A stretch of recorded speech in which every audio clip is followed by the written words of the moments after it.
ॐ नमो भगवते वासुदेवाय। ॐ नमो भगवते वासुदेवाय। ॐ नमो भगवते वासुदेवाय। नारायणं नमस्कृत्य नरं चैव नरोत्तमं देवीं सरस्वतीं व्यासं ततो जयमुदीरयेत्। नष्टप्रायेष्वभद्रेषु नित्यं भागवत सेवया भगवत्युत्तमश्लोके भक्तिर्भवति नैष्ठिकीम्। कृष्णाय वासुदेवाय देवकीनन्दनाय च नन्दगोपकुमाराय गोविन्दाय नमो नमः। ॐ अज्ञानतिमिरान्धस्य ज्ञानञ्जनशलाकया चक्षुरुन्मिलितं येन तस्मै श्रीगुरवे नमः।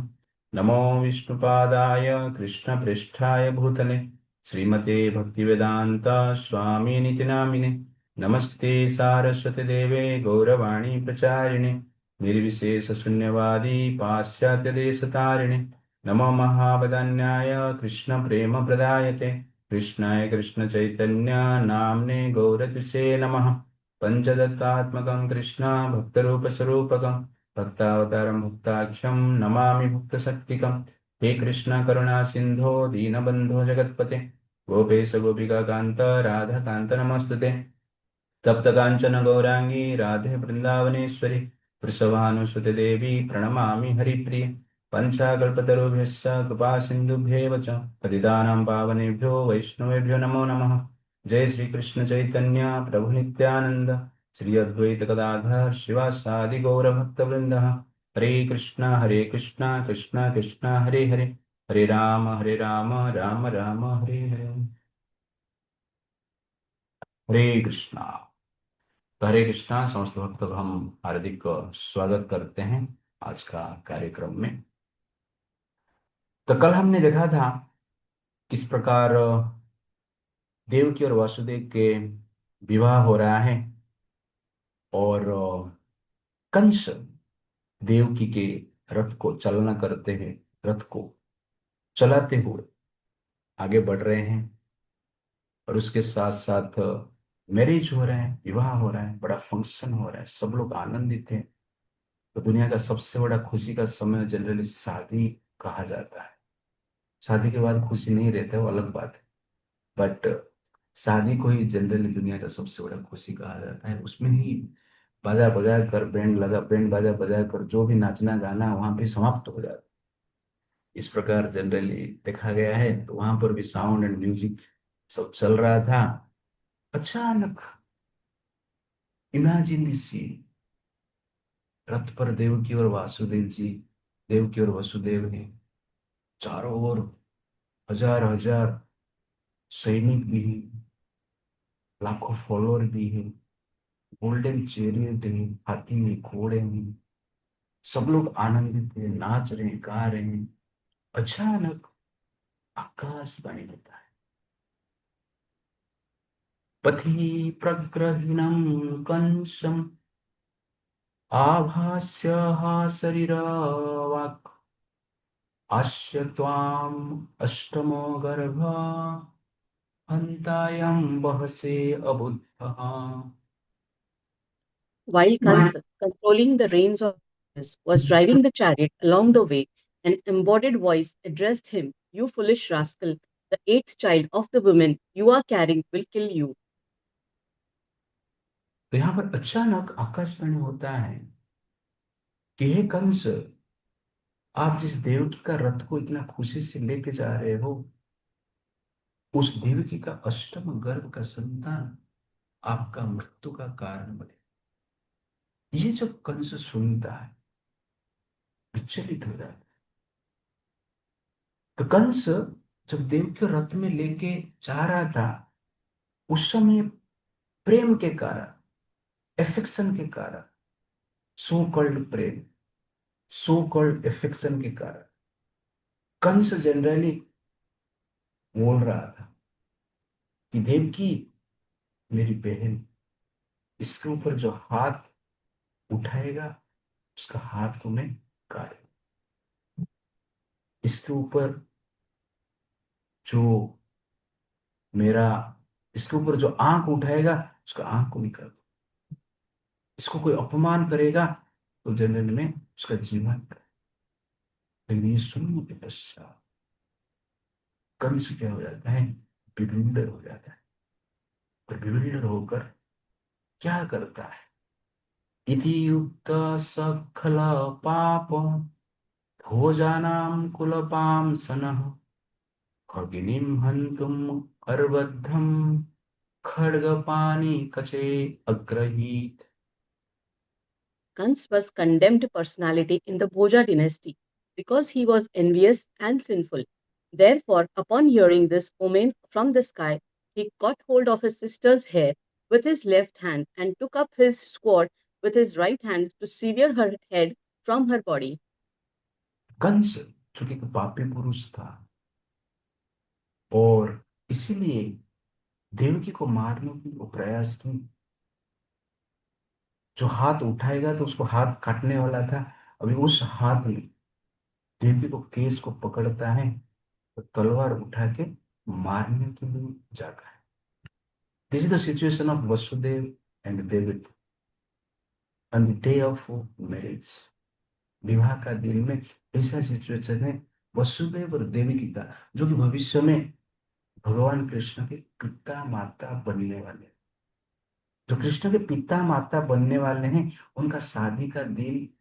अब देखिए किस प्रकार सिचुएशन। तो यहाँ पर दो चीज हम आज डिस्कशन करेंगे। ये आकाशवाणी क्यों हुआ, आकाशवाणी नहीं होता तो क्या प्रॉब्लम होता है। अच्छी तरह से शादी होके जा रहा था, है कि नहीं, और जाकर आराम से घर पे तो महल में रहते थे, जो भी मजा मस्ती चल रहा था, आनंद में रह रहे थे। अचानक आकाशवाणी करके क्या काम हो गया, मृत्यु तो होने वाला था, मरते थे ना, सब लोग मर रहे हैं, और कंस भी मरेगा, कितने राक्षस भी पहले मर चुके हैं। ये कंस को मारने के लिए भविष्यवाणी देने की क्या आवश्यकता, दैट इज द रीजन। और देवता लोग भविष्यवाणी दे, और जो भी कार्य हो रहा है भगवान का सैंक्शन से ही हो रहा है। ऐसा नहीं कि भगवान को पता नहीं, वो भविष्यवाणी हो गया बाद में भगवान को पता चला, ऐसा तो नहीं। फिर भी भविष्यवाणी क्यों की, आकाशवाणी क्यों हो? तो भगवान उनके लीला में जनरली संसार को सिखाना चाहते हैं। भगवान इस संसार में लीला करने के लिए आते हैं, उनका एंटरटेनमेंट करने के लिए। ऑलरेडी वो एंटरटेन्ड है, वो स्वयं ही एंटरटेनमेंट है।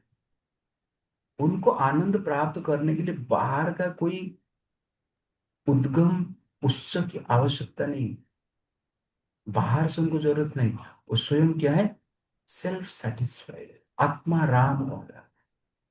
भगवान को आत्मा राम कहा जाता है। आत्मा राम का अर्थ है जो सेल्फ सेटिस्फाइड, अपने भीतर ही खुशी। इसलिए बाहर कुछ खाएंगे तो उनको मजा आएगा, कुछ देखेंगे तो मजा आएगा, कुछ सुनेंगे तो मजा आएगा, ऐसा नहीं है। वो सेल्फ सेटिस्फाइड है। जिस प्रकार गन्ना का, गन्ना जैसे है, गन्ना सेल्फ स्वीट है, अपने आप वो मधुर है। ऐसा नहीं गन्ने को मधुर करने के लिए खेती में चीनी का पानी देना पड़ेगा, इस प्रकार का कुछ व्यवस्था नहीं होता है। गन्ना अपने आप स्वीट है, गन्ने को जो खाएगा उसको स्वीट मिलेगा, अलग बात है। वैसे ही कृष्ण अपने आप के सचित आनंद है, वो आनंद से परिपूर्ण रहते हैं। उनको बाहर से कुछ आनंद की आवश्यकता नहीं, हमें कृष्ण का कनेक्शन चाहिए, आनंद की आवश्यकता। हमें गन्ना जूस पीना पड़ेगा, गन्ने को गन्ना जूस पीने की जरूरत नहीं। तो भगवान इस संसार में ये सब कार्य क्यों करते हैं? वास्तव में ये सब कार्य दो कारण, एक है ग्लोरिफिकेशन और एक है एजुकेशन। यहां पर आकाशवाणी करके दुनिया को कुछ शिक्षा देना चाहते हैं। ये भगवान का लीला का, हर लीला का ये पर्पज है। और क्या है, इंस्पिरेशन देना चाहिए चाहते हैं। किसके द्वारा, भक्तों के द्वारा इंस्पिरेशन देना चाहते हैं। भक्तों का ग्लोरिफिकेशन करते हैं, महानता दिखाते हैं संसार। तो इस लीला के द्वारा, जन्म लीला के द्वारा, भगवान तो एंड में जन्म लेंगे, वो अलग बात है। थोड़ा समय के बाद है, हो जाएगा जन्म।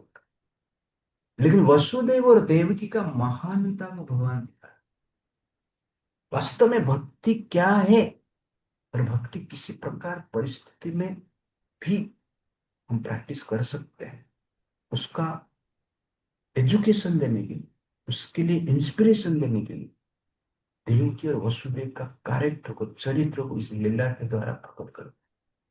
जन्म लीला में भगवान का चरित्र ज्यादा प्रकट नहीं।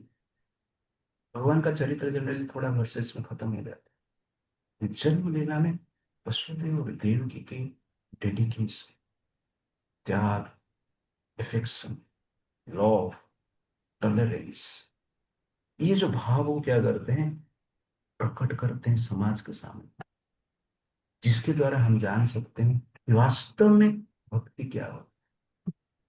हम जनरली सोचते हैं भक्ति मतलब तो है चैंटिंग हरे कृष्ण, एसी में बैठ के हरे कृष्ण चैंटिंग कर ली, और उसके बाद क्या है, कॉफी चाय पी, नहीं तो कॉफी चाय छोड़ दिए तो ठीक है, दूध पियेंगे, लस्सी पियेंगे, पिज्जा पास्ता खाएंगे। नहीं, वास्तव में भक्ति क्या होता है, इस एपिसोड में आज हम देखें। तो हमारा लेक्चर, वास्तव लेक्चर आज से शुरू हो रहा है। तो आकाशवाणी होने का पीछे के कारण, भगवान देवकी और वासुदेव का ग्लोरिफिकेशन करना चाहते, nature of demon, nature of devotee को संसार में दिखाना चाहते हैं। रियल एफेक्शन क्या है और सो कॉल्ड एफेक्शन क्या है, रियल लव क्या है, सो कॉल्ड लव क्या है, संसार में भगवान दिखाना चाहते हैं। हर चीज का परीक्षण। भगवान जब इस संसार से जीवात्मा को वैकुंठ लेने की प्रकार इच्छा करते हैं, गोलोक लेने की इच्छा करते हैं, सबका परीक्षा करते हैं। इस संसार में धन के लिए परीक्षा होता है, तो नारायण के लिए क्या परीक्षा नहीं होगा। लक्ष्मी प्राप्ति के लिए परीक्षा होता है, लक्ष्मी प्राप्ति के लिए लोग सालों साल परिश्रम करते हैं, परीक्षा देते हैं। और नारायण प्राप्ति क्या ऐसे ही हो जाएगा, आराम से हो जाएगा। लक्ष्मी प्राप्ति करने के लिए आपको स्किल एबिलिटी चाहिए, पेपर के ऊपर आपको लिखना पड़ेगा। और नारायण प्राप्ति के लिए आपको स्किल एबिलिटी भी चाहिए, लेकिन संसार का पेपर में आपको दिखाना पड़ेगा। संसार का एक्टिविटी से, संसार का सिचुएशन से भगवान क्या करते हैं, परीक्षा करते हैं। पेपर का प्रॉब्लम सॉल्व करेंगे तो आपको धन मिलेगा। संसार में रहकर प्रैक्टिकल प्रॉब्लम जो आता है जीवन में, उसको सॉल्व करेंगे प्रॉपर वे में, प्रॉपर कॉन्शियसनेस में, तो हमें नारायण मिलेगा। इसलिए लक्ष्मी प्राप्त करना बहुत ईजी है, बट नारायण प्राप्त करना इम्पॉसिबल टास्क है। इसलिए ये रास्ते में ज्यादातर लोग जाते नहीं, कठिन ये रास्ता है। लेकिन ये रास्ता इतना कठिन तो है, लेकिन समस्त कठिनाई से इटर्निटी के लिए हमें रोक सकता है। धन प्राप्ति का रास्ता सहज हो सकता है, लेकिन इटर्निटी के लिए कष्ट ही कष्ट मिलता है।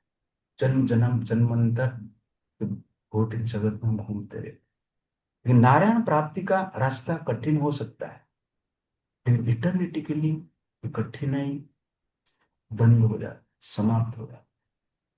इसीलिए परीक्षा देने के लिए हमें रेडी होना अत्यंत आवश्यकता है। शास्त्र कहता है जो वीर का परीक्षा जो है युद्ध क्षेत्र में, मित्र का जो परीक्षा है विपत्ति में होता है, दानी व्यक्ति का जो परीक्षा है दुर्भिक्ष में होता है, और प्रेम का परीक्षा जो है एजिटेशन में होता है, द्वंद्व का सिचुएशन। इसीलिए ये प्रेम का परीक्षा निश्चित रूप से भगवान करेगा। इसीलिए भगवान ने आकाश, इसीलिए भविष्यवाणी ने बताया, सबको बता दिया, कंस को नहीं बताया, और कुछ पर्पज नहीं। ये डिमन क्या होते हैं, विभूति क्या होते हैं, वास्तव में प्रेम क्या है, वास्तव में काम क्या है, ये सब बताने के लिए भगवान क्या है, आकाशवाणी का। और कभी से आकाशवाणी सुनकर चेंज हो जाता है। तो ध्यान से आप देखेंगे, कंस जो है उसका प्लान चेंज हो जाता है। पहले प्रेम का प्लान कर रहा था, अभी जनरली क्या है, काम का प्लान उसका स्टार्ट है। अचानक चेंज। भक्त जो रहते हैं वो भगवान का प्लान के हिसाब से कार्य करते हैं, इसलिए वो प्लान कभी चेंज नहीं करते। प्लान को सक्सेस करने के लिए अनेक प्रकार की प्रॉब्लम आ सकता है, लेकिन प्लान को चेंज नहीं करते। तो देवकी और वसुदेव भगवान के प्लान के अनुसार और कंस अपना प्लान के हिसाब से, भक्त मतलब भगवान के प्लान के हिसाब से, राक्षस मतलब माया का प्लान के अनुसार। संसार में ये दोनों का ही प्लान चलता है, माया का प्लान, राक्षस का प्लान। राक्षस का प्लान और माया का प्लान और भगवान का प्लान, दो प्लान चलता है। तो माया का प्लान को जनरली मन के द्वारा हम करते हैं, और भगवान का प्लान हमें कैसे समझेगा? जब हम शास्त्र पढ़ेंगे, भगवान का प्लान समझ, जब हम गुरु के साथ कनेक्टेड रहेंगे, भगवान का प्लान समझ। इसलिए पहले राजा महाराज गुरु के आदेश के अनुसार कार्य करें, क्योंकि जो गुरु है भगवान का प्लान को एग्जीक्यूट करते हैं, वो जानते हैं। और जो माया है और मन जो है, जनरल क्या है, माया का प्लान को कार्यान्वित करता है। तो मन माया के हिसाब से कार्य करता है, लेकिन जो गुरु है जनरली भगवान का प्लान के हिसाब से कार्य करता है। इसलिए शास्त्र कहता है गुरु को फॉलो करो। क्यों? गुरु भगवान का प्लान के हिसाब से करे। जैसे प्रभुपाद जी ने भगवान का प्लान के हिसाब से उन्होंने कहा। चैतन्य महाप्रभु ने आदेश दिए थे, भविष्यवाणी की, इस प्रकार यहाँ पर भविष्यवाणी बोले, कंस मरेगा, अष्टम करेगा। वैसे चैतन्य महाप्रभु ने 500 साल पहले भविष्यवाणी किए थे, पृथ्वी ते अच्छे जेते नगरादि ग्राम सर्वत्र प्रचार हरिव मोरो नाम। इस संसार में जितने भी नगर ग्राम है, मेरा नाम प्रचार हो। 500 साल पहले जब मुगल शासन कर रहे थे, भविष्यवाणियों कर रहे, सबको आश्चर्य लगता है ऐसा कैसे हो जाए। वेस्टर्न वर्ल्ड में कौन कृष्ण को एक्सेप्ट करे? लेकिन भगवान जब भविष्यवाणी करते हैं होता है। और प्रभुपाद जी जाकर ही किए, फुलफिल किए। तो प्रभुपाद जी सब फुलफिल कैसे किए हैं? कि गुरु भक्ति सिद्धांत सरस्वती ठाकुर, जो भारत में गौड़ी मठ का निर्माण, 108 गौड़ी मठ का निर्माण, और आदेश दिए प्रभुपाद जी आप वेस्ट में जाके इंग्लिश भाषा में प्रचार कीजिए। और गुरु का प्लान को उन्होंने ग्रहण, वो गुरु का प्लान नहीं, वो कृष्ण का प्लान। प्रभुपाद जी कोई पूछता था कि आपका सक्सेस का राज क्या है, तो श्रील प्रभुपाद जी कहते थे मेरा सक्सेस का राज सिंपल है। मुझे गुरु ने कहा कि आप वेस्टर्न वर्ल्ड में जाइए, इंग्लिश भाषा में प्रचार कीजिए, और मैं करता हूँ। वो बोले कि पैसा मिलेगा तो बुक प्रिंट करना और बांटना, वही करो। ये दो फॉलो कर रहा और काम हो रहा है। तो कहने का अर्थ है हमें भगवान के प्लान की सबसे चुनना है। और शास्त्र गुरु हमें बताते हैं कि वास्तव में भगवान प्लान जो है, भगवान का प्लान में फेल भी हो गए, वो फेल नहीं, वो सक्सेस। सक्सेस हो गए, वो भी सक्सेस है। लेकिन माइंड का प्लान में सक्सेस भी हो गए, वो फेलर है। क्योंकि संसार के सागर में हम घूमते रहे। इस लाइफ में आप successful, rich person, aristocratic, educated, PhD degree, Bharat Ratna, Nobel prize, next life में कुत्ता। Very the success, very the success. संसार को आप ध्यान से देखेंगे, संसार में कोई किसका नहीं। इसलिए बाकी किसका प्लान को फुलफिल करने के लिए हमें जीना नहीं चाहिए, हमें कृष्ण का प्लान को फुलफिल करना चाहिए। और जब कृष्ण का प्लान को हम फुलफिल करते हैं, हमें फुलफिलमेंट मिलता है। इस संसार में भी फुलफिलमेंट मिलता है, और जीवन का लक्ष्य जो है उसको भी हम प्राप्त कर देते हैं इटरनली। हम एक फुलफिलमेंट लाइफ जीते। इसलिए हमें भगवान के प्लान के अनुसार जीना है, माइंड के प्लान के अनुसार जीना है। तो भगवान का प्लान क्या है यहाँ पर? कंस का वध हो, अष्टम कर, बता दिए, वसुदेव और देवकी। तो देखेंगे हम आगे, बट यहाँ पर हम देखेंगे कि संसार किस प्रकार कार्य करता है। प्रभुपाद जी परपट में लिखते हैं नेवर ट्रस्ट ए डिमन। वो कहते हैं no one should trust a demon despite any amount of efforts. Aside from this, a king, a politician, or a woman cannot be trusted, since they can do anything abominable for their personal interest. Chanakya Pandit therefore says, विश्वास नाएव कर्तव्य स्त्री सुराज कुलेषु। तो यहाँ पर स्त्री का भी बात किया जाता है। तो जब स्त्री का बात किया जाता है, लोग दिल पे ले लेते हैं, हमें मतलब बोला जाता है कि हमारे ऊपर विश्वास मत करो करके। ये जनरल पॉइंट बताया जाता है, संसार में अच्छी स्त्री ये, इसे में अच्छी स्त्री नहीं। इसलिए इस्कॉन हो या वैदिक ट्रेडिशन हो, स्त्री को पूजा किया जाता है। तो वो बात को भी हमें ध्यान रखना चाहिए, शास्त्र ही वही शास्त्र ही कहता है स्त्री को पूजा करना चाहिए। जहां पर स्त्री का पूजा होता है वहां पर देवता रमन करते हैं, जहां जहां पर स्त्री का अपमान होता है वहां पे सफलता नहीं मिलती। ये वेद ही कहता है। तो ये चीज को भी हमें ध्यान रखना है। जब वो ये कंट्रोवर्शियल चीज बताया जाता है, दो अलग चीज बताया जाता है, ये जनरली क्या है, किसी किसी के लिए अप्लाई होता है, सबके लिए अप्लाई। ये जानना आवश्यक है। राजकुल के प्रति अधिक विश्वास होना नहीं चाहिए, विश्वास ही होना नहीं चाहिए। भीष्म जी युधिष्ठिर महाराज को शिक्षा देते हुए कहते हैं कि जो राजा होते हैं किसके ऊपर विश्वास नहीं करते। जो राजा होते हैं वो किसके ऊपर भी विश्वास नहीं करते हैं, वो स्वयं के ऊपर विश्वास करते हैं। सबको टास्क देते हैं और ठीक ठाक उसको ध्यान रखते हैं एग्जैक्टली क्या चल। और स्पेशली जो राक्षस होते हैं उनके ऊपर विश्वास नहीं करना चाहिए। No one should trust a demon despite of any amount of efforts. तो राक्षस कौन है? राक्षस वो है जो कृष्ण को मानता नहीं, वो राक्षस है। जो भोग के प्रति अटैच्ड है वो राक्षस है। जो मांस भक्षण करते हैं, मां गोमांस खाते हैं, वो राक्षस है। जो व्यभिचार करते हैं वो राक्षस है। ऐसे व्यक्ति को ट्रस्ट नहीं करना चाहिए। दैट इज एक्चुअली क्या है, कंस, जिसका सेंस कंट्रोल में नहीं है, जो वेद के अगेंस्ट में जी रहे हैं, उनको ट्रस्ट करेंगे तो हम नष्ट ही हो जाएंगे और हम भ्रष्ट ही हो जाएंगे। इसलिए do not trust a demon. तो हम भारत का इतिहास में देखेंगे, पार्टीशन के टाइम पे इस प्रकार पार्टीशन के लिए विचार किया गया कि भारत में जो 10 करोड़ मुस्लिम है पाकिस्तान जाए, तो भारत में हिंदू रहे। लेकिन विश्वास करके पार्टीशन किया गया।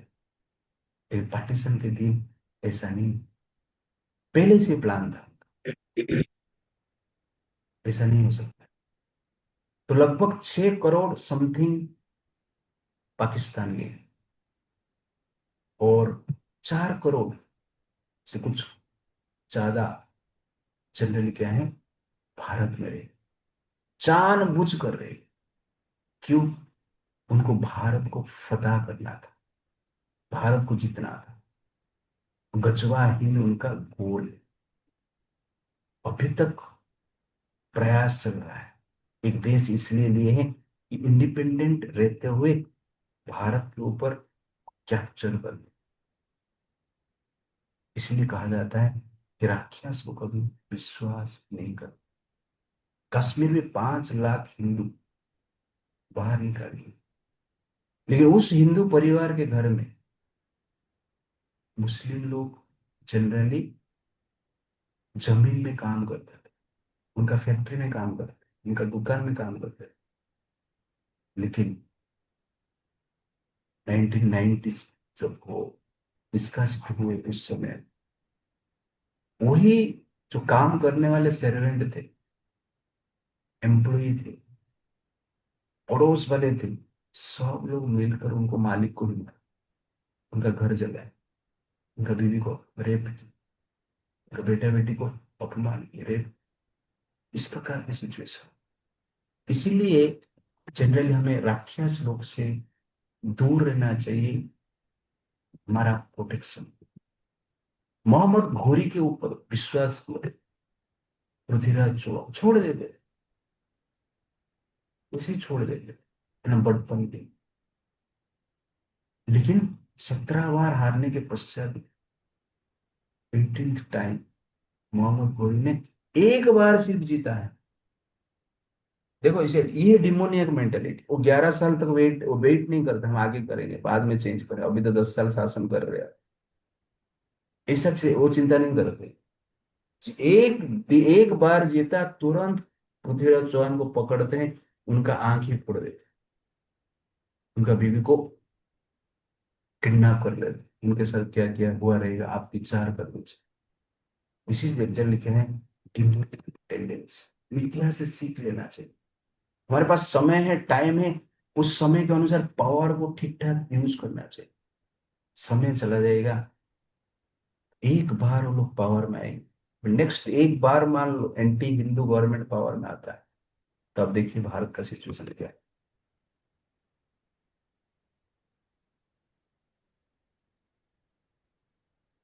संभाजी महाराज कैप्चर किया गया और उनके साले लोगों ने ही उनको पकड़ा दिया औरंगजेब का हाथ, और 40 दिन तक उनको अत्याचार किया गया, आंख निकाल दिया गया, नाखून निकाल दिया गया, चमड़ा निकाल दिया गया, जीवा निकाल दिया गया। तब सोचिए कितना तकलीफ हुआ। और वो लोगों ने बलिदान दिया है धर्म का रक्षा करने। लेकिन हम क्या कर रहे हैं, वो लोग का बलिदान पे जी रहे हैं, जी के हम क्या कर रहे हैं, बीड़ी पी रहे, डिस्को में जा रहे हैं, दारू पी रहे, व्यभिचार कर रहे। धर्म क्या है हम ध्यान ही नहीं देते। संभाजी महाराज स्वर्ग में रहकर चिंता कर करे कि ये लोग के लिए मैंने इतना बलिदान दिया है और ये लोग इस प्रकार जी रहे। लेकिन विश्वास, उनके साले के ऊपर वो लोगों ने विश्वास। साले लोग क्या है, उनको एक अलग से राज्य चाहिए था, और संभाजी महाराज उनको अलग से नहीं दे रहे थे। वो कह रहे थे हमारा अधीन में रहकर ही आप राज्य करो। इसलिए जनरली क्या है, वो लोगों ने विश्वासघातक बात किया। तो कहने का अर्थ है, जो सेंस एंजॉयमेंट के प्रति अटैच रहते हैं उनको कोई विश्वास करना नहीं चाहिए, थोड़ा भी हो। ये क्लैरिटी रहना चाहिए हमें। विश्वास किसके ऊपर करना चाहिए, जो greedy है, लोभी है, अहंकारी है, लस्टी है, ऐसे व्यक्ति को कोई विश्वास नहीं करना। आप उसके उनके द्वारा कुछ काम भी ले रहे हो तो हमें ध्यान रखना चाहिए। मैं हिंदू मुस्लिम की बात नहीं कर रहा हूँ, मैं ये प्रिंसिपल की बात कर रहा हूँ। जो ये लस्टी एक्टिविटी में लिप्त रहता है, ग्रीडी एक्टिविटी में लिप्त रहता है, एंजॉयमेंट ही उनका गोल है, ऐसे लोग के ऊपर हमें विश्वास नहीं करना चाहिए। कोई किंतु अंत में वो क्या करते हैं, धोखा ही देते हैं। ये हमें सीखना अत्यंत आवश्यकता है। और आजकल आप देखेंगे इस्लाम कम्युनिटी को अधिक फैसिलिटी दिया जा रहा है। यूपीएससी में उनका एज ज्यादा है, उर्दू में लिख सकते हैं। उर्दू में लिख के क्या करेगा, उर्दू चेक कर कौन करेगा। वो कुरान भी लिखेगा तो भी आईएएस ऑफिसर बन गए, आईपीएस बन गए। कौन चेक करे, कौन क्या लिखा, किसको पता। और पास भी करे। तो वो लोग हर जगह पे एंट्री करना चाहते हैं। यूपीएससी जिहाद चल रहा है, लव जिहाद चल रहा है, लैंड जिहाद चल रहा है, थूक जिहाद जिहाद चल रहा है कि नहीं। बाद में क्या बोलते हैं, मार्केट का जो सब मार्केट को भी कैप्चर करना चाहते हैं, वो भी जिहाद चल रहा है। जनरल जिसका पॉपुलेशन ज्यादा होगा वो सब कुछ कैप्चर करेगा, बाद में हमें कैप्चर करेंगे। इसलिए हिंदू सोसाइटी को भी सोचना चाहिए और उसके अनुसार अपना प्लान बनाना चाहिए। That is very very important. और यहाँ पर कंस का स्पेशल एक नेचर आप देखेंगे कि कंस तो पहले बहुत बड़ी बड़ी बात कर रहे, बहनी रथ चला रहा था, प्रेम दिखा रहा था। वास्तव में समय के अनुसार ये प्रेम चेंज हो रहा था। इसीलिए इस संसार का रिलेशनशिप के प्रति हम अटैच नहीं होना चाहिए। हम रेस्पॉन्सिबिलिटी करना चाहिए, लेकिन अटैचमेंट होना नहीं चाहिए। यहाँ पर भगवान बताना चाहते हैं कि संसार का रिलेशनशिप कभी भी टूट सकता है स्वार्थ के कारण, तो टूट रहा है, हम भी देख रहे हैं आजकल। आजकल पिता माता को बेटा बेटी पूछते नहीं। पिता माता का संबंध, जो हस्बैंड वाइफ का संबंध भी इतना ठीक नहीं है। क्यों ऐसा हो रहा है, इसका कारण क्या है। इसका कारण है शास्त्र का ज्ञान अभाव है। लेकिन ये संसार ऐसा चलता रहे, साधु संत व्यक्ति इस शास्त्र से और संसार को ध्यान रख के जनरली अपना निर्णय लेना चाहिए, और संसार में ज्यादा अटैच नहीं होना चाहिए। इस प्रकार एक फिल्मी गाना है, कस्में वादे प्यार वफा सब बातें हैं, बातों का क्या, कोई किसी का नहीं, ये झूठे नाते हैं, नातों का क्या। होगा मसीहा सामने तेरे, तेरा अपना खून ही आखिर तुझको आग लगाएगा। आसमान में उड़ने वाले मिट्टी में मिल जाएंगे। सुख में तेरे साथ चलेंगे, दुख में सब मुख मोड़ेंगे। दुनिया वाले तेरे बनकर तेरा ही दिल तोड़ेंगे। देते हैं भगवान को धोखा, इंसान को क्या छोड़ेंगे। कोई किसका नहीं, ये झूठे नाते, ये झूठे नाते हैं, नातों का क्या। पुराना फिल्म है, अच्छा थोड़ा मैसेज दे रहे हैं, पंच के लिए फिट बैठ रहे हैं यहाँ पे। वास्तव में इसे, और ये जो नाता है शरीर के साथ कनेक्टेड है। शरीर टेम्पररी, शरीर छूट जाता है। तो यहाँ पर देख रहे हैं कि कौन सा सिचुएशन कैसा है। इसलिए इस संसार में हमें मटेरियल रिलेशनशिप के साथ अटैच नहीं होना चाहिए। हमें कृष्ण के प्रति अटैचमेंट को डेवलप करना चाहिए। हम कृष्ण के प्रति अटैचमेंट क्यों डेवलप नहीं कर पा रहे, क्योंकि कृष्ण के बारे में हम सुनते नहीं। भौतिक जगत के बारे में सुनते हैं, सेंस एंजॉयमेंट के बारे में सुनते हैं, देखते हैं, पढ़ते हैं। इसलिए सेंस एंजॉयमेंट के प्रति हमारा अटैचमेंट हो रहा है। लेकिन जब हम कृष्ण के बारे में सुने, शास्त्र पढ़ेंगे, तो कृष्ण के प्रति अटैचमेंट है। शास्त्र एक ही काम करो, आपको संसार से डिटैच करता है, और भगवान कृष्ण के प्रति अटैचमेंट देता है।